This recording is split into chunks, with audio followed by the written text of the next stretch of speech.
warahmatullahi wabarakatuh. Halo, selamat malam pemirsa. Apa kabar Anda hari ini? Kembali menjumpai Anda bersama saya Novia Elisabella.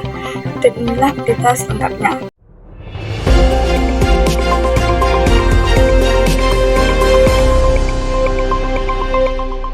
Saya berada di salah satu lokasi bimbingan belajar.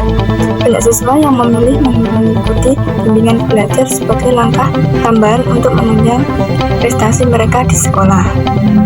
Salah satunya adalah Devina Rahma Septia. Ia mengaku mulai mengikuti bimbingan belajar setelah nilai akademiknya menurun melalui bimbingan belajar. Devina merasakan peningkatan pemahaman materi dan perlahan nilai akademiknya pun meningkat. Berikut wawancara kami yang berada di lokasi tersebut. Halo semuanya, perkenalkan saya di sini sebagai pewawancara. Saya Caca Delis Tarisna dari kelas 11D SMAN 1 Kauman. Dan ini saya bersama narasumber saya. Jadi di sini saya selaku narasumber. Perkenalkan, nama saya Devina Rahma Septia. Saya siswa dari SMAN 1 Pakel. Jadi tujuan saya di sini untuk membawakan berita tentang pentingnya bimbingan belajar atau les terhadap siswa atau siswi untuk masa depannya. Jadi saya mau bertanya ke narasumber saya tentang apa sih yang kamu dapatkan dan alasan kamu mengikuti bimbingan belajar untuk masa depan. Alasan saya mengikuti bimbel adalah dulu awalnya saya tidak tertarik sama sekali dengan akademik. Saat mulai kenaikan kelas, saya menyadari bahwa pendidikan akademik itu sangat penting. Nilai saya awalnya turun. Saya bermotivasi untuk mengikuti bimbel. Dari awalnya nilai saya hanya jelek, mungkin di bawah KKM. Mulai saat itu sedikit-sedikit nilai saya sudah mulai naik. Oke, berarti di sini sangat penting ya.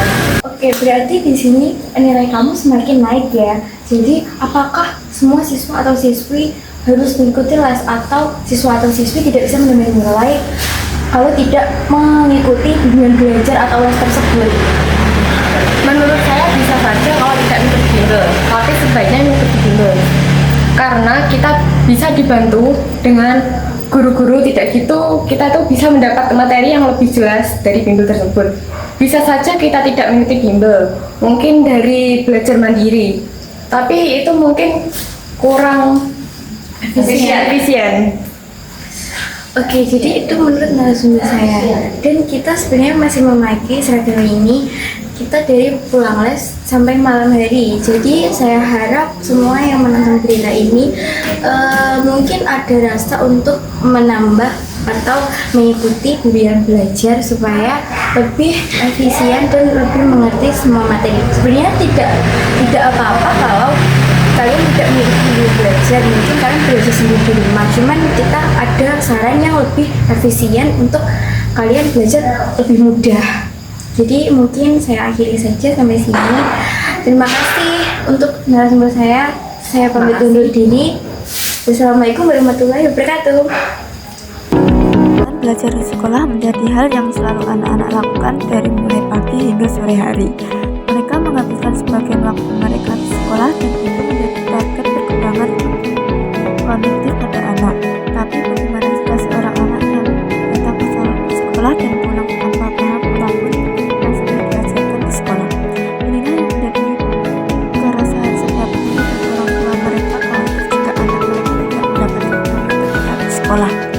Perlu diketahui bahwa setiap anak mempunyai karakteristik yang berbeda, jadi anak tidak bisa disamaratakan saat proses pembelajaran. Ada juga anak yang kesulitan dalam memahami pelajaran di sekolah. Menurutnya memang tidak semua siswa wajib ikut bimbingan belajar karena belajar mandiri juga bisa membuahkan hasil. Namun kehadiran bimbingan belajar memberikan penjelasan yang lebih jelas. Sekian berita hari ini, saya Novia Elisabella. Sampai jumpa selanjutnya. Sekian dari saya. Terima kasih. Wassalamualaikum warahmatullahi wabarakatuh.